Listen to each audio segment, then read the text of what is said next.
აი ასე გამოიყურება ის არის განათება, რომლის მანევრირებად შეიძლება ნებისმიერი კუთხიდან და აი ესეთი მანევრით ფოტოაპარატისთვის ახლა ვერ ვიყენებ, ამიტომ საჭიროა ახალი. ჩამომივიდა ამანათი და მოდით ერთად გამყუთოთ. ამბობენ ძალიან საყვარელია, ნახოთ აბა შევამოწმოთ. აი ასე გამოიყურება ის. მოდით გამყუთოთ. აი მე რა მაგარია, აი ნახეთ. პატარა და კომპაქტური. ვაუ. იმედია ცოტათი დატენელი მაინც არის. ნახოთ თუ ჩაერთვება. კი. ჩაერთო.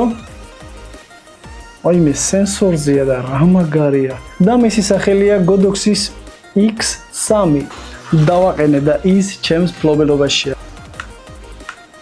აი ესე დაინათებ გვერდიდან, ზემოდან ძალიან კარგი იქნება თუ ტრიგერს დაიხმარებ და განსხვავებულ რაკურსს მიიღებ. აი თუნდაც ზემოდან. წარმოიდგინეთ, ესეთი სხივი რო დაგარტყამთ. აი აქედანვე აქვს გასასწორებელი თუ რა სიძლიერის გნებავთ. აი ნახეთ. ეს უფრო ძლიერია.